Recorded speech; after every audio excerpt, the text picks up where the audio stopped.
namaskar. This is Firstpost and you're watching Vantage with me, Palki Sharma.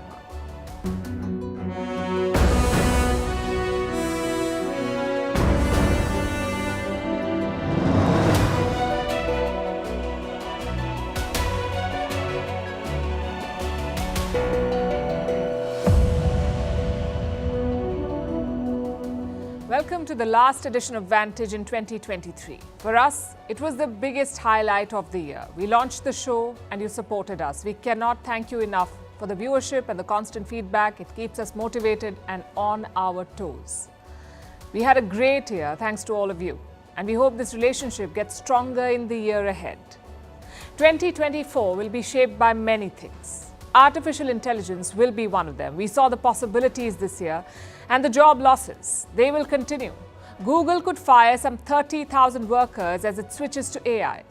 The India-China relationship shows no sign of improving. Now, Beijing is accusing New Delhi of double standards on terrorism. If it sounds absurd, it is. We'll explain.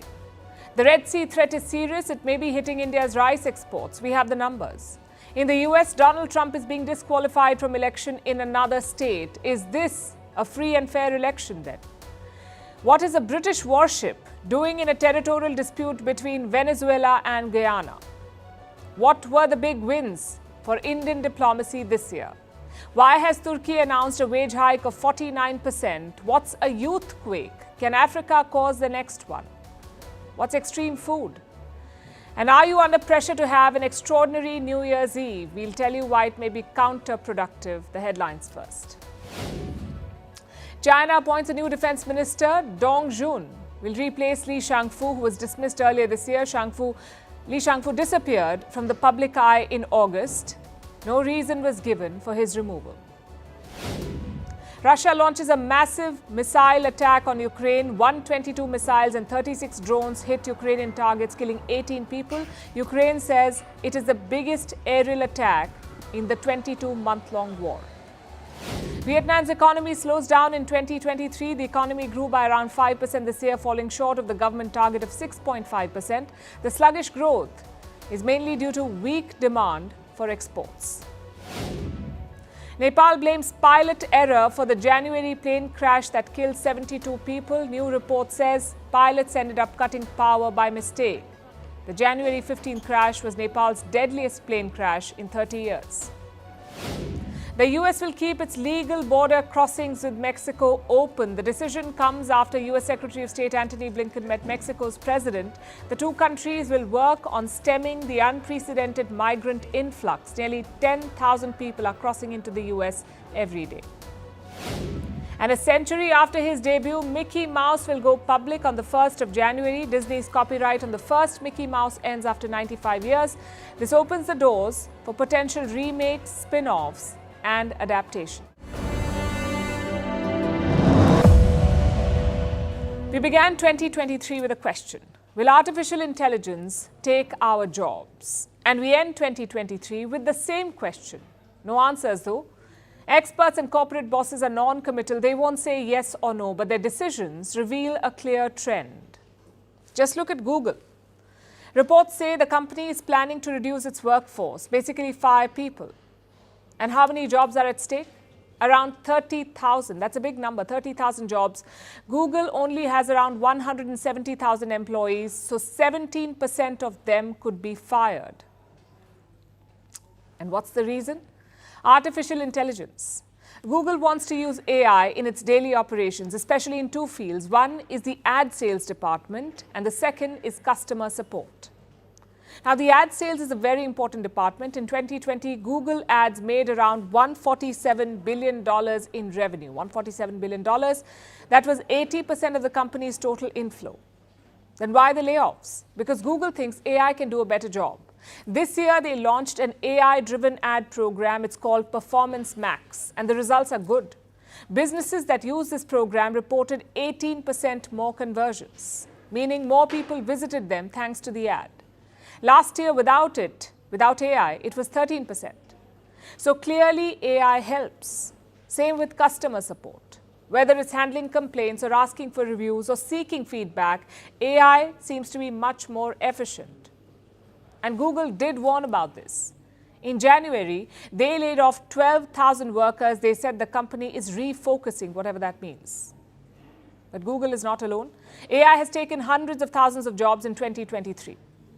Like at IBM, the company plans to replace around 8,000 workers with artificial intelligence. Paytm fired close to 1,000 workers. Again, AI was cited as a reason. Apparently, Paytm is using AI to do repetitive tasks. Another Indian example is Dukaan. It's an e-commerce platform. This year, Dukaan replaced 90% of its support staff with AI, 90%. And 2024 will be more of the same. Take a look at what a US survey found. 44% companies say some jobs will be replaced by artificial intelligence. 37% say AI has already taken jobs. So forget existential threats and Terminator problems.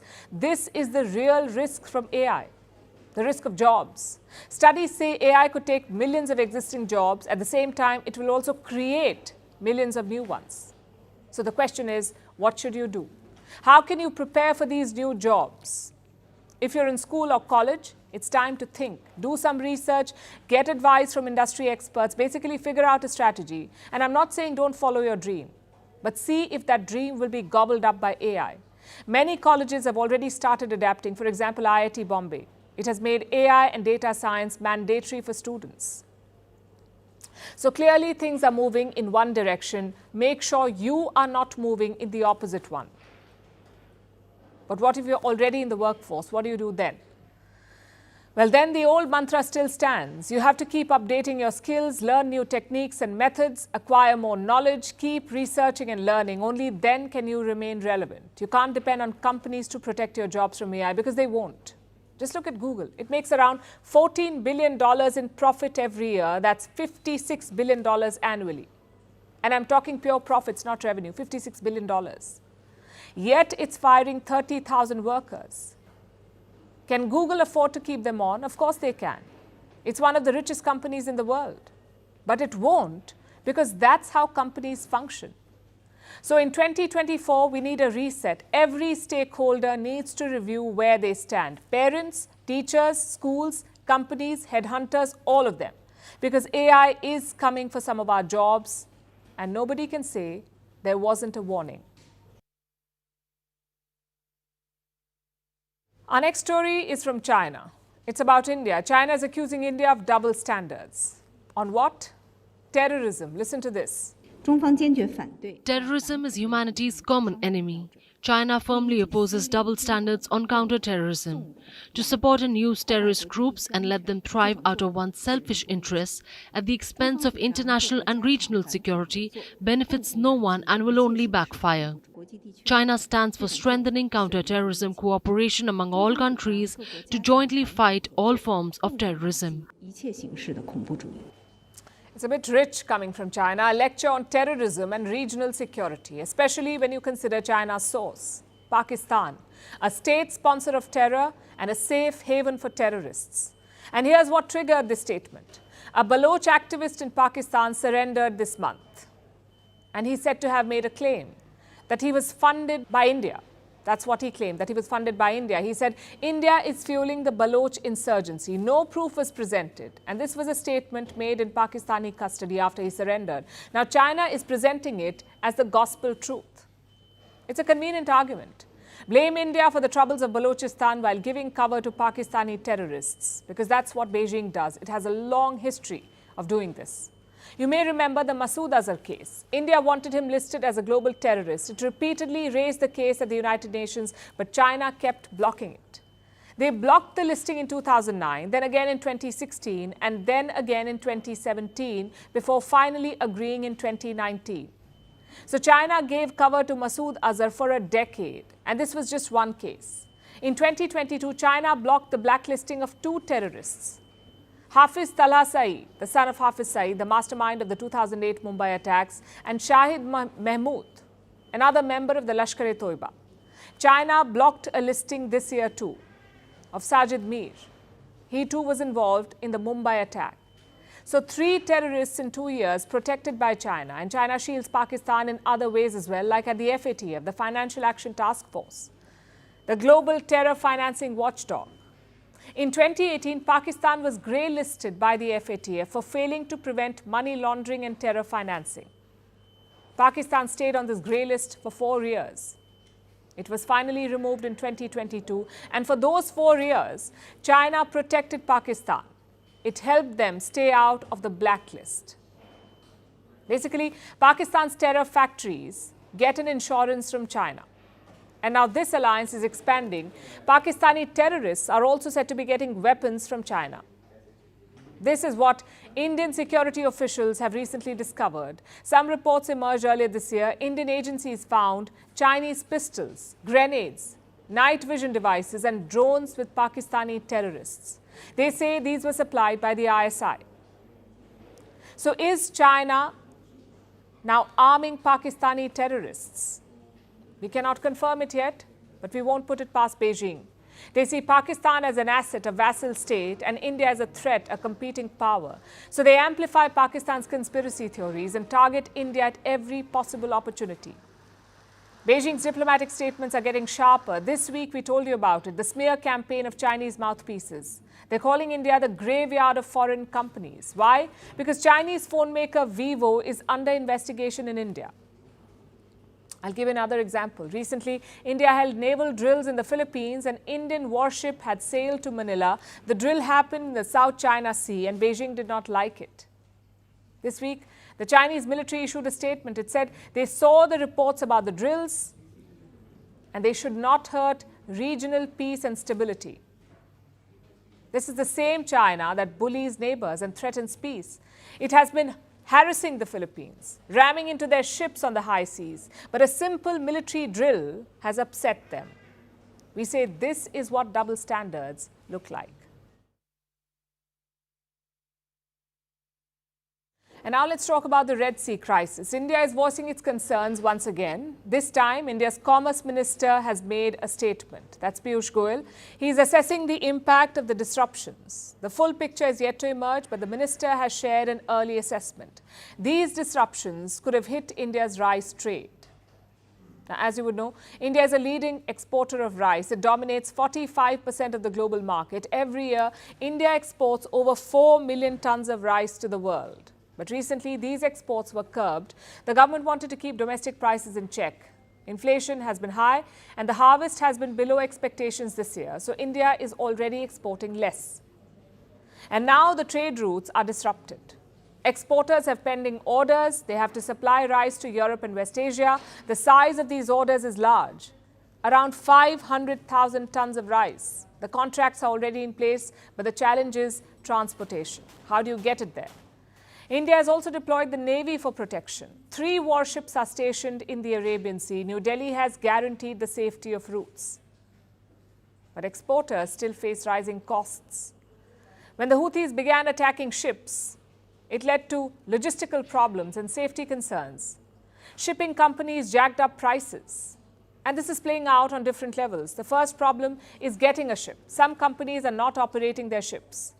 This includes names like Euronav, Evergreen and Ocean Network Express. They asked their ships to avoid the Red Sea, sail to safer waters and wait for further instructions.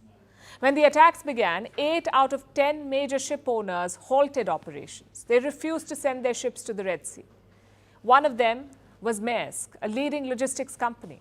Its ships have recently returned to the Red Sea. Others are yet to follow suit. So with fewer ships operating, exporters have fewer options to choose from. And this shortage is driving up costs. That's the second problem. If you're an exporter and you somehow manage to get a ship, chances are you'll be paying a premium.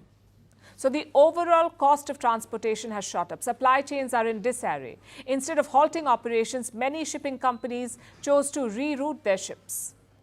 So these companies are still operating, but the ship owners are taking longer routes. This takes more fuel and more time. As of Wednesday, over 300 vessels have switched routes.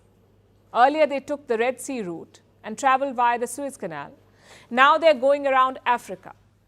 So a ship going from Asia to Northern Europe will end up paying $1 million extra for fuel. That's the price for every round trip, $1 million extra. So everyone is feeling the pinch here. Even the leading retailers, the likes of Walmart, IKEA, Home Depot and Amazon, these companies depend on supplies in China. The movement of goods has been disrupted. The supplies are scrambling. Indian exporters are in the same boat. And the inflated cost of shipping is being passed on to the consumers. Reports say rice exports from India could get more expensive. The cost of basmati rice could increase by 15 to 20%. What about the products that India imports, like oil? They too are vulnerable. Oil prices shot up by 2% this week. Last week, they rose by 3%. And higher oil prices will affect inflation numbers in India and elsewhere. That's how sensitive the global markets are. The longer this crisis drags on, the greater the risk to the economy. Another twist in the US presidential race, this time from the American state of Maine. It has disqualified former President Donald Trump, the second American state to do so. The first one was Colorado. It barred Trump last week. Now it's Maine. So Republican Party voters in the state may have to choose someone else. Donald Trump will not be on the ballot list. It's not certain yet, and that's for two reasons. First, the order has not come into effect. And second, it can always be challenged in a higher court. Let me explain. Every American state works differently. In Maine, the Secretary of State gave the order, but she has deferred its implementation. It will only come into effect when the courts give a go-ahead.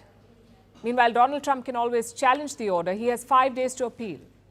If the court rules against him, he'll be disqualified. So as of today, he's not out of the race, technically. And then there is the US Supreme Court, the country's highest court. If it rules that Trump can contest, then no state will have the right to disqualify him. An order from the top court can stop all these individual state challenges. You know how many challenges there are? 30. Trump's candidacy has been challenged in 30 American states, and the rest could follow. So Supreme Court judgment would put an end to all of this, one way or the other. And on what grounds do these states want to disqualify Trump? The insurrection clause. This is about Trump's role in the US Capitol riots, what happened on the 6th of January 2021. Hundreds of Trump supporters stormed the US Capitol. There was a riot. Critics believe Trump orchestrated it. And that counts as an insurrection. They believe Trump tried to incite an insurrection and a violent uprising against the state. So he should be barred from contesting for public office. That is the insurrection clause.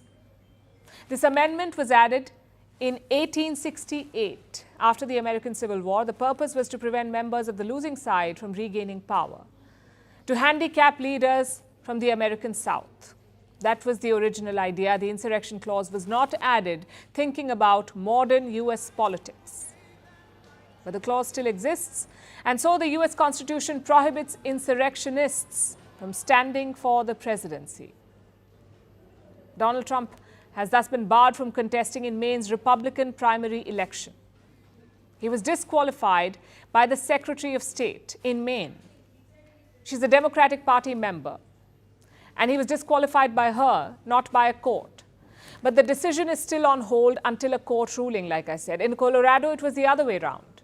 The court disqualified Trump, but it's waiting for the Supreme Court to take the final call.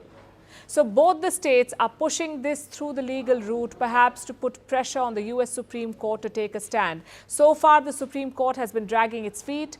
Most American courts have. It seems like no one wants to rule on the insurrection clause. Modern democracy is about people electing their leaders, and many feel that unelected judges should not have a say in this, which makes sense. But now that the legal challenges are being made, the state courts seem to be trying to avoid this responsibility. Everyone is looking for someone higher to blame, and that will be the US Supreme Court. And while all this drama unfolds in America, let's zoom out a bit. Look at it from an outsider's perspective. We see a country going to polls, an incumbent president with only one viable challenger and a solid challenger. Suddenly, his name is taken off the ballot in two of the president's strongholds. And in one case, a member of the ruling party removes the opponent. They call him a security threat. What does this sound like? A shining example of Western democracy or some sort of banana republic? Imagine if this were happening somewhere else. The US would have begun the lectures on free and fair elections. They love teaching the world about this, free and fair elections. Just ask Bangladesh. The Americans are actively meddling there, asking the government to speak to the opposition. But at home, their opposition candidate is being disqualified in one state after another. So what should the world do now? Send observers to the US election? Or add it to the list of backsliding democracies? Now let's look at more chaos in the Americas. Venezuela and Guyana are neighbors. They're locked in a territorial dispute. The situation has been escalating, and now a British warship has entered the picture. The UK has sent the warship to support its former colony, Guyana. In response, Venezuela has rallied its armed forces. President Nicolas Maduro is livid. Thousands of troops are preparing for drills for land, air, and sea operations in the Eastern Caribbean. It's a grand show of force. Maduro's answer to what he calls the decadent former British Empire. His words. Here's a report. So today we have issued a statement of condemnation, of rejection, in which Venezuela reserves all constitutional actions within the framework of international law to defend our territorial integrity, our waters, our Atlantic, and our national sovereignty. Venezuela's President Nicolas Maduro is ready for action. He has put on his wartime baseball cap. He's mobilizing his forces, preparing them for war against an existential threat. This is why I have ordered the activation of a joint action of the entire Bolivarian National Military Armed Forces over the Eastern Caribbean of Venezuela, over the Atlantic facade, and a joint action of a defensive nature as a response to the provocation and threat of the United Kingdom against the peace and sovereignty of our country. That mighty threat is apparently the United Kingdom. Not the US, but the UK. How did this happen? How did the British become a threat to Venezuela almost a century after their glory days? Guyana has privately ratified that it will host the threatening ship from the decadent former British Empire.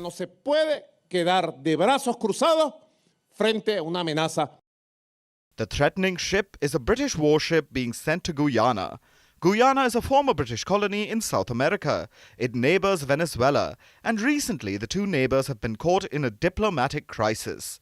It's over land, an area known as Essequibo.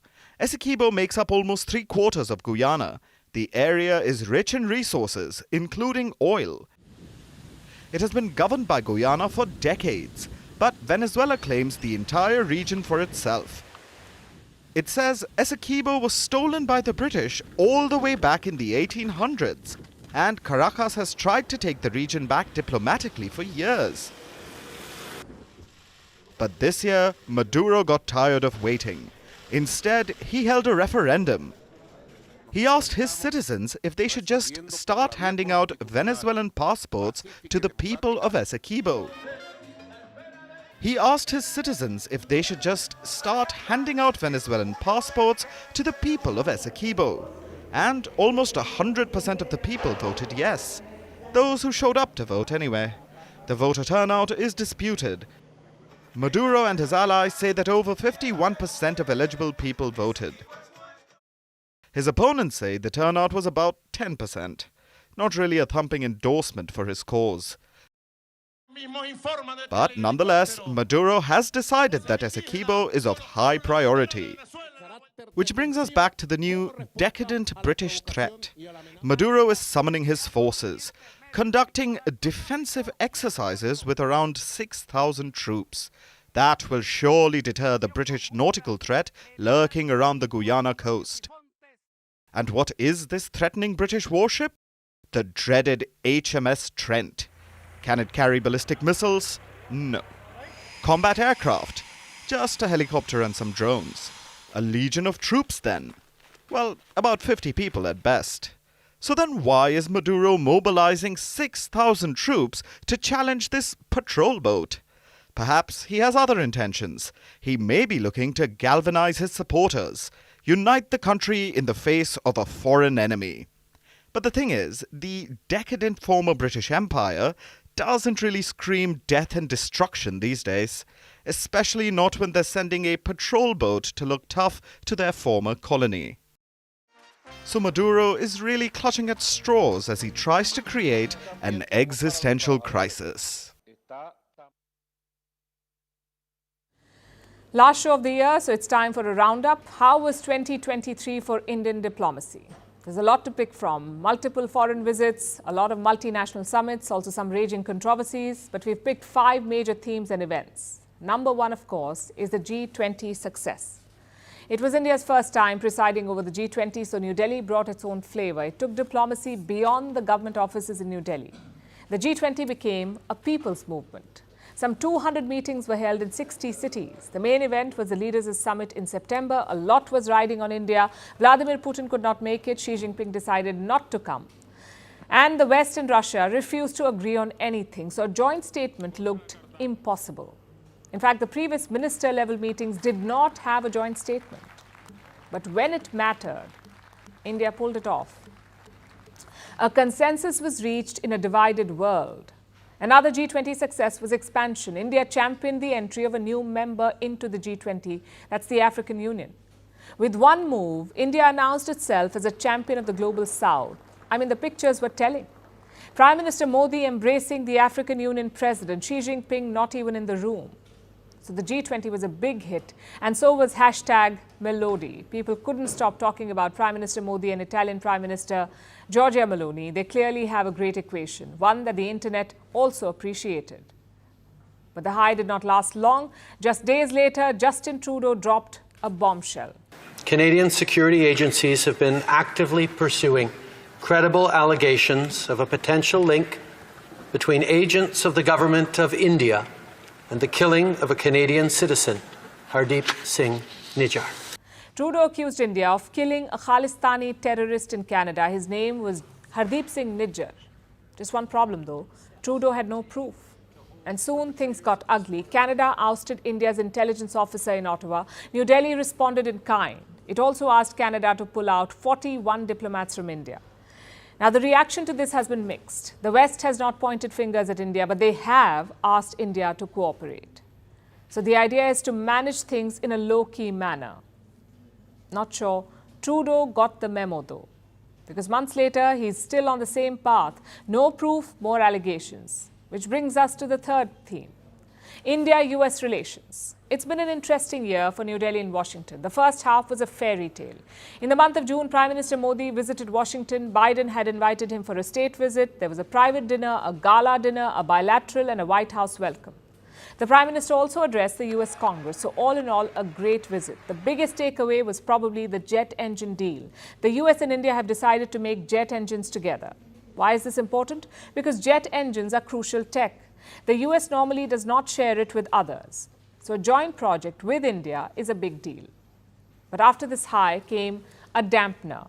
In late November, the US government charged an Indian national, Nikhil Gupta, accused of plotting to kill a US-based Khalistani. The charges also mentioned an Indian government official. This time, New Delhi ordered a probe. Multiple US officials have also made trips to India, but on the whole, the strategy remains the same. Manage things in a low-key manner. They have opened an investigation into the matter, and we look forward to seeing the results of that investigation. Prime Minister Modi also addressed this controversy. He said India-US ties are resilient. Well, this issue will be a test of that, because since the last decade, or in the last decade rather, this relationship has mostly seen highs. Let's call it the honeymoon period. But can it survive the rigors of a long-term partnership? We may find out next year. Now, theme number 4, New Frontiers. In January, Egypt's president was chief guest at India's Republic Day. His name is Abdel Fattah al-Sisi. Then in June, Modi traveled to Cairo. It was the first visit by an Indian prime minister in 26 years. Now, this relationship itself is old, India and Egypt. But in the last decades, it lost momentum. The idea is to revive it. Egypt is a major African buyer of arms. It's reportedly interested in India's Tejas fighter jet. And before Egypt, Prime Minister Modi also visited Papua New Guinea. Again, new frontier because the Pacific is not India's traditional sphere of influence. This visit also went viral for this gesture.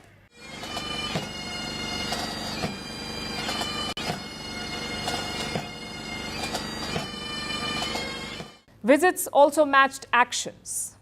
In the month of May, India held its first ever joint drill with ASEAN in the South China Sea. Now, ASEAN is a multinational bloc in Southeast Asia. Most ASEAN members have territory disputes with China. Another new frontier was Greece. Prime Minister Modi visited the country in August. It was the first such trip in 40 years.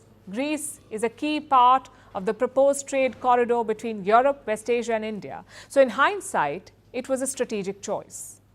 Now finally, number 5, the news that came in yesterday, Qatar decided to cancel the death penalty of former Indian sailors. 8 of them are in prison. They've been accused of spying on Qatar's military, and that too reportedly for Israel. Now, if you know Qatar, that's a suicide mission.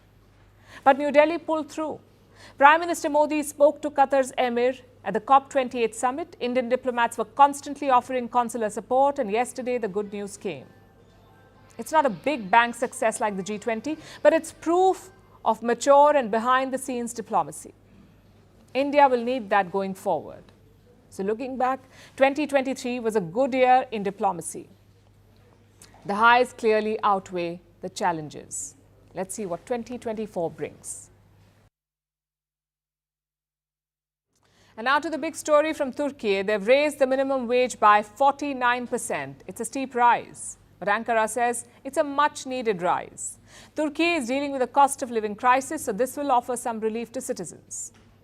But it could also complicate things, like Turkey's fight against inflation. So why is President Erdogan doing it? The obvious answer is the local elections. Turkey will choose its mayors in 2024, and Erdogan wants to win Istanbul back. But will this be enough to sway the public? Our next report tells you. In the first decade of this century, Turkey's economy was a success story. It was growing rapidly. Everything was going well. Until it wasn't. Things began unraveling in 2013. Since 2019, Turkey has witnessed double-digit inflation.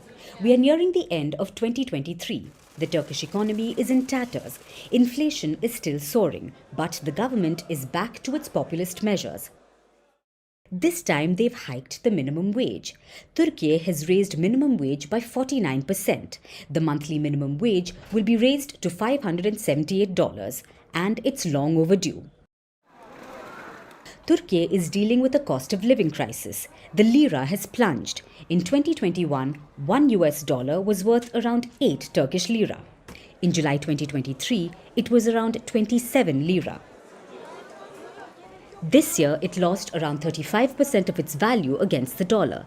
And that means two things: economic turmoil and spiraling prices. Food, utilities, rent, the prices skyrocketed, and Turkey's residents were left struggling.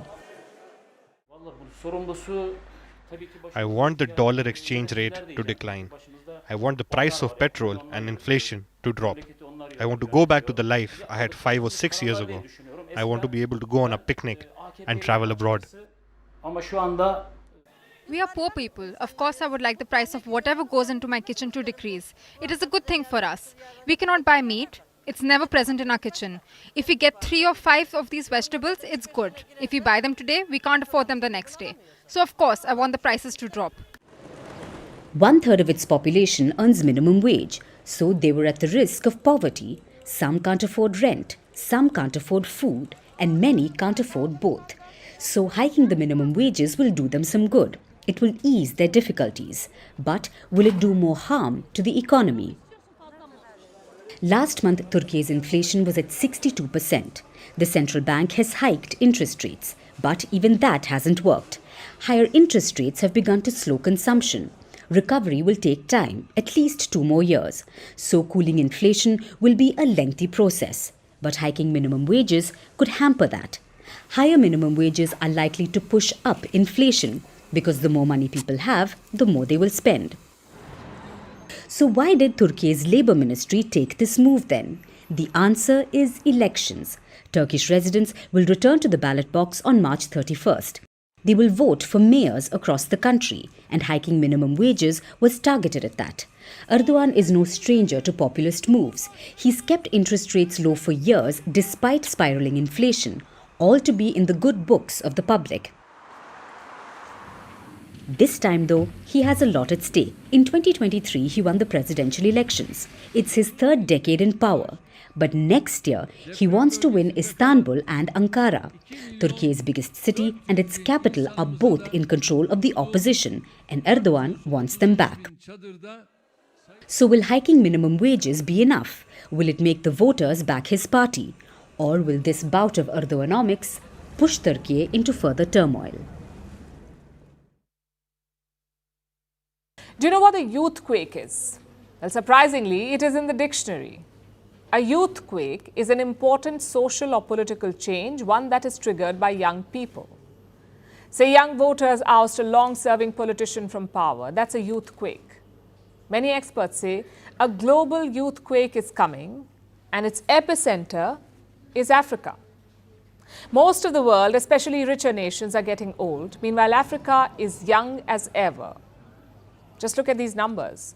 The median age in Africa is just 19. Here in India, it's 28. In the US and China, it's 38. So clearly, Africa has an edge. By the next decade, Africa will have the largest workforce in the world. It will overtake India and China. By the 2040s, 2 out of every 5 children born will be African. By the 2050s, 33% of young people will be African. That's between 15 and 24 years of age. Around the same time, Africa will make up 25% of the total population, meaning 1 in 4 people in the world will be African. Now, I know that's a lot of numbers, but the big takeaway is this. The rest of the world will get old in this century. Africa will not. It will have a young, vibrant population by the 2050s. But can they cause a youthquake? Depends. For starters, we can't look at Africa as a monolith. Most Western experts tend to do that. But the fact is, Africa has 54 countries. Each of them has a different culture, a different demography, different leadership and resources. So their fortunes will also be different. Secondly, having a large population is not enough. Can you skill and educate them? Can you give them jobs? Well, the first part is okay. Around 44% of young Africans graduated high school in 2020. It was just 27% in the year 2000. What about health? Again, there is improvement. Africans have added 10 years to their life expectancy. It's gone from 46 to 56 in 20 years. Life expectancy, the global average is 64. So those stereotypes that you see on TV are not true. Africa has come a long way. Having said that, one problem still remains, and that is the problem of jobs. Consider South Africa. It's one of the biggest economies on the continent. But look at their unemployment, more than 30%. 1 in 3 South Africans do not have a job. So you can imagine the situation elsewhere in Africa. I guess it's all about policy. They have the resources, they have the young population. They also have a steady line of investors. China, Europe, Russia, the US, all of them are ready to put money in Africa. It's all about seizing the moment. But I must say, all this talk of the 2040s and 2050s raises a different question. That of Gen Z. People born between 1996 and 2010, that's Gen Z. Anyone, if anyone, can cause a youthquake. It is Gen Z. Today, they're the punchline to every joke. They make reels, they live a carefree life, but they're also very vocal. What would a world run by Gen Z look like? It's an important question. Globally, the average age of lawmakers is 50. So by 2050, Gen Z will be in charge, running parliaments, making laws, and soon enough, running countries. And what will that look like?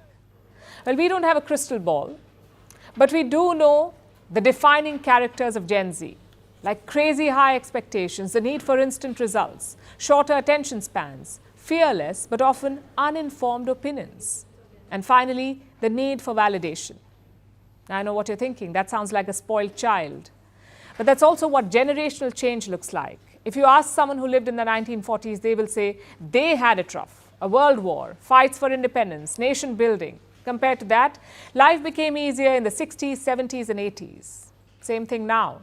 Life is easier today, than in the last century. As a result, expectations are sky high. There is no appetite for struggle, it seems, no tolerance for difference of opinion, and no patience to wait for results. Is that good or bad? I'm afraid the jury is still out on that. Every generation finds a way to survive and thrive. I'm sure Gen Z will do the same. But in politics, they may have some trouble. Because here you need different attributes. Low expectations, a very thick skin, and of course, a lot of patience.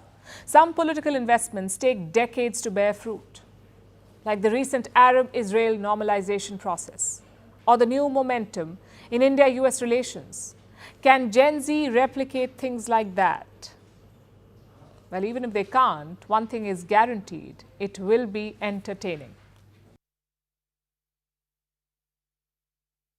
Idli popsicle, pancake spaghetti, Fanta omelette, dal makhni ice cream rolls, bhoot jhulakya chips. And no, this is not a list of bizarre food items ChatGPT came up with. These food items actually exist, and some people even enjoy them.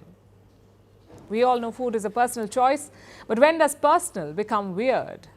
Bizarre food items are all the rage, and social media has made it worse. You can love or hate them, but Reels have made sure you cannot ignore them. Our next report looks at a few of these extreme food items and trends of 2023.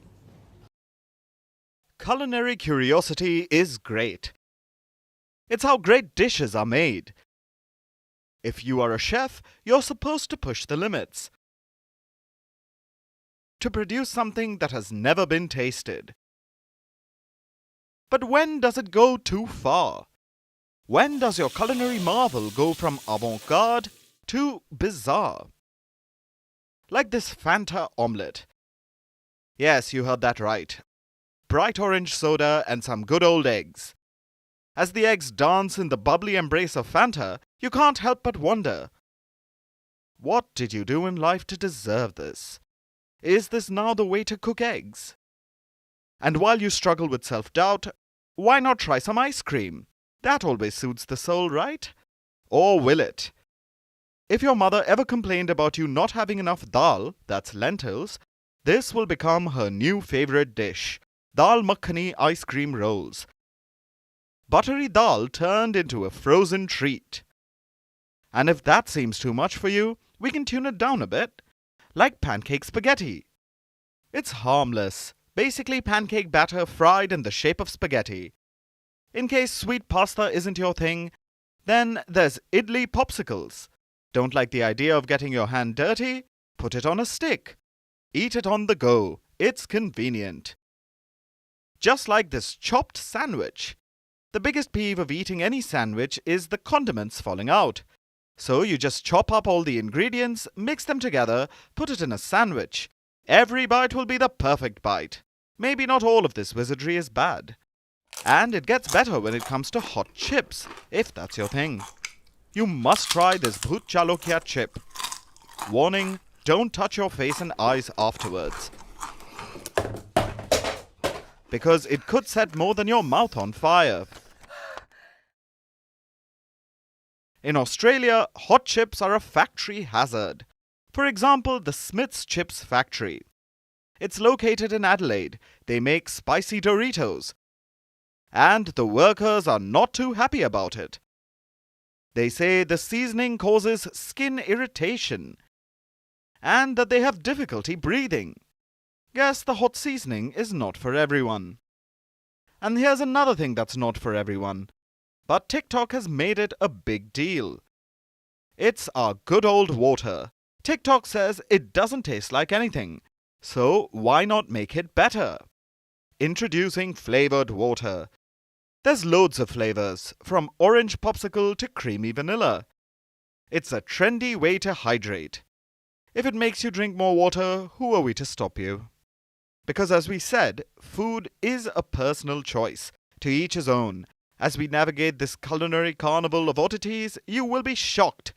But you also can't help but marvel at the minds who created these gastronomic experiments. 2023 was full of many extreme foods. 2024 will bring some more. The next food trend may just catapult us into uncharted realms of flavor. Because the only certainty is the uncertainty of what could be on your plate. After extreme food, let's talk about an extreme sport, the New Year's Eve. It is touted as a juncture of hope and renewal, of fresh starts and a clean slate. In fact, superstition is that if the New Year's Eve is appalling, then that's how the next year is going to be. So there is immense pressure, not just to participate, but to do it right. And the movies agree. They show a New Year's Eve full of intrigue, with attractive people in sparkly outfits strutting off to vacation spots. It looks so exciting, we oblige. But the reality looks different. Because if you had the idea to travel, so did thousands of others.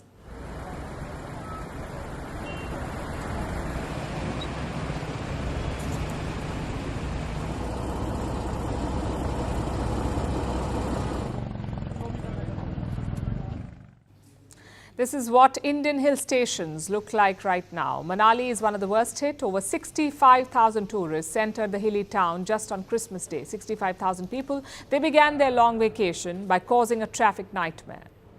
There were few who avoided the jam. They took the road not taken, quite literally, by driving through a river.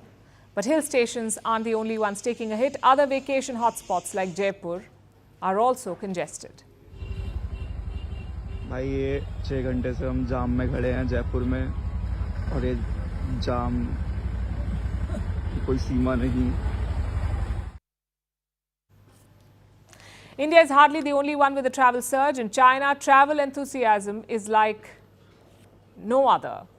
After 3 years of restrictions, the Chinese are unleashing their party energy. Year-end travel bookings have risen by, and wait for it, 465% compared to last year. That's the spike, 465%. Train bookings have surged by 194%. During New Year's weekend, 1.5 million people will cross China's border, with tourists celebrating in China and the Chinese vacationing abroad. America is a travel hotspot too. In this last week of December, people are flocking in to see the ball drop. And 115 million Americans are traveling, a 2.2% increase compared to last year. It seems like the entire world has plans, especially if we were to believe social media. New Year's Eve is like that extroverted party guest. You see it once a year. It arrives super late. No matter how exhausted you are after a long year, it demands that you turn up the music. And the night usually ends with regrets about not having a good time or remorse about having too much of a good time. No matter what you do, there's a good chance New Year's Eve will be terrible. According to a 1999 study, the harder people try to make New Year's Eve fun, the more dissatisfied they are. Study after study underscores this concept. Forcing yourself to be happy is the surest way to be miserable. The pressure to have a good time is so huge, the end result is usually underwhelming, if not downright depressing, which makes sense. The newness we hope for is only ours to construct. January 1st is just a number after all. And it's not everyone's number of choice either. The Chinese New Year is in February next year. Ethiopians will celebrate theirs in September. Many Muslims will celebrate it in July, and in India, a New Year is celebrated on 9 different dates due to the cultural diversity. Not just the date, but the manner of celebration differs too. Many Indians light lamps, the Danish smash plates, Brazilians eat lentils, the Spanish eat grapes, and South Americans walk with empty suitcases. So before you welcome new beginnings, here's some food for thought. This New Year's Eve, allow yourself to do what you want, travel or party, only if you want to. But also know that there's nothing wrong with a low-key ceremony at home. Call it an early night. Or if you're a parent, argue about bedtime with your children till midnight. And if that doesn't cut it, smash plates, eat grapes, or light a lamp, whatever works for you. But most of all, take off the pressure. A New Year's Eve is as much about renewal as it is about changing digits from 2023 to 2024. And if that is all the change that you want to celebrate, you do you. And now it's time for Vantage Shots, images that tell the story. In London, a plane made a bumpy landing at the Heathrow airport due to strong winds. In California, rough waves battered the coast, damaging cars and injuring people. And in New York, people said good riddance to 2023 by burning their bad memories. Finally, we're taking you back in history. On this day in 1940, London witnessed its most devastating air raid during the Second World War. German aircraft dropped thousands of bombs on London's city centre. This raid caused the second Great Fire of London. Thousands of houses were engulfed in flames. We're leaving you on that note. Thanks for watching. Have a happy new year. We'll see you again in 2024.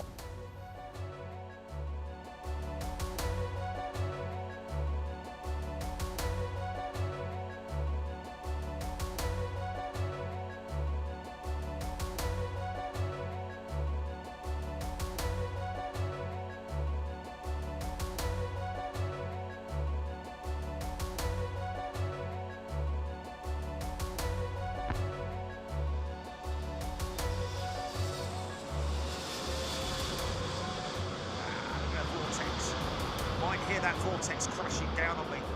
Listen to it. It's over the top of me now. Oh! Oh! Oh! Oh! Oh! Oh! Oh! Oh! Stop it! Oh! Oh! Oh! Stop! Stop that! Stop that! Oh! Oh my God, mate! Now you tell me those pilots weren't like, oh, flipping it! Hold on a minute! Oh my goodness me, how we did not go around, I just didn't do it.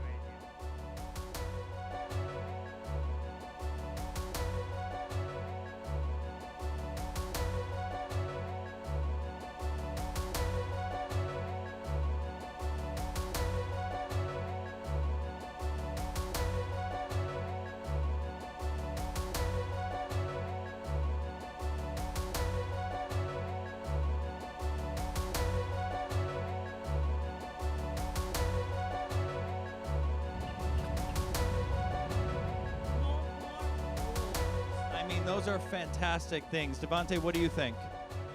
Everybody can agree, no more war.